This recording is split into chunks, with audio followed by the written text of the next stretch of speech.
जय श्री कृष्ण। आज जानकारी लेकर आए हैं एक और महत्वपूर्ण विषय पे। जैसे कि बहुत सारे साधक साधिकाओं के मन में अध्यात्म को लेकर बहुत सारे प्रश्न होते हैं। सबसे बड़ा प्रश्न तो ये होता है, कई बार सुनते हैं हम ये साधकों के मुंह से, साधिकाएं ज्यादातर पूछती हैं इस विषय में कि हम घर में अकेले रहते हैं। जब हम घर में अकेले रहते हैं तो कई बार हम भजन है या स्तोत्र है या चालीसा है, ये हम प्ले करते हैं। जैसे कि कोई किसी भी मशीन पे या मोबाइल में या टीवी पे हम उसको चालू कर देते हैं, भजन वगैरह सुनते हैं। तो क्या इससे कुछ तपोबल बढ़ता है? क्या मोबाइल में गाने सुनने से, स्तोत्र चालीसा सुनने से कोई लाभ होता है? क्या इसका कोई फायदा है हमारे जीवन में या भक्ति के मार्ग पे इस तरह से मशीनों पे गाने चलाने से, सुनने से क्या कोई लाभ मिलता है? तो आज इसी विषय में जानकारी लेकर आए हैं आप लोगों के लिए कि क्या इससे लाभ मिलता है। देखिए, आप चाहे मोबाइल पर आप स्तोत्र सुनिए, चालीसा सुनिए, किसी भी प्रकार का कोई भी धार्मिक भजन सुनिए, कोई गाथा सुनिए अपने देवी देवताओं के संबंध में, इन सभी को सुनने का पुण्य होता है। जैसे हमने आपको पहले भी बताया था कि अगर आप कहीं पे भागवत जी सुनने जाते हैं या कोई भी कथा सुनने जाते हैं तो सुनने से भी पुण्य मिलता है, यानी कि सुनने का पुण्य होता है। जैसे कि इसको श्रवण भक्ति कहते हैं।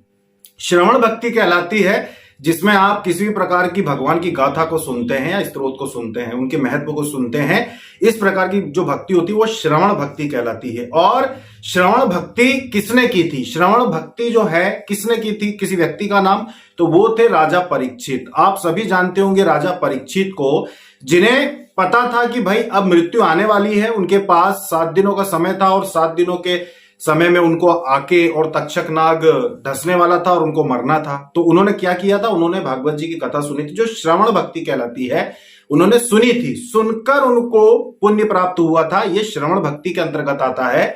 इसीलिए अगर आप अपने घर में किसी भी मोबाइल में भजन सुनिए या स्तोत्र सुनिए या चालीसा सुनिए, इनका भी पुण्य मिलता है। अगर आप मोबाइल में भी भागवत जी की कथा सुनते हैं या कोई भी पुराण सुनते हैं, उसका भी पुण्य मिलता है। तो श्रवण भक्ति के अंतर्गत आता है। इसलिए ये मत सोचिएगा कि कोई व्यक्ति अपने घर में अगर भजन चलाता है या स्तोत्र चालीसा वगैरह चलती है तो कैसा पागल आदमी है। देखो, हनुमान चालीसा चला रहा है, टेप में चला रहा है, बढ़िया डीजे जैसा, घर में क्या बोलते हैं उसको, म्यूजिक सिस्टम, उस पे जो ये हनुमान चालीसा कुछ लोग चलाते हैं, तो दूसरे लोग बोलते होंगे अरे देखो ये कैसी भक्ति कि घर में उस पे चला के सुन रहे हैं, तो ये कोई भक्ति है? भाई वो भक्ति के अंतर्गत आता है, उसका पुण्य लगता है। उसका पुण्य लगेगा, आप सुनेंगे तो भी लगेगा। आपके सामने कोई घर है, वो चला रहा है हनुमान चालीसा और आप लोगों ने सुनी, तो आपको भी पुण्य मिलता है। इसलिए जब भी कोई ऐसा कर्म कर रहा हो तो उसको कभी गलत नहीं कहना चाहिए, उसको कभी गाली नहीं देना चाहिए।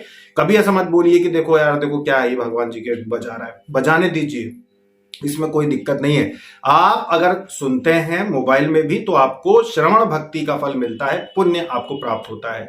तो ये थी जानकारी श्रवण भक्ति के ऊपर कि क्या श्रवण भक्ति का पुण्य होता है। जी हाँ, बिल्कुल श्रवण भक्ति का भी पुण्य होता है। जैसे राजा परीक्षित को भागवत जी कथा सुनने का पुण्य मिला था, आपको भी घर में भजन कीर्तन सब कुछ का फल मिलता है। साथ में अगर आप भागवत जी की कथा सुनने जाते हैं, वो भी श्रवण भक्ति के अंतर्गत ही आती है, उसका पुण्य आप सभी को मिलता है। तो ये थी जानकारी श्रवण भक्ति के ऊपर। अभी तक के लिए इतना ही। जय श्री कृष्ण।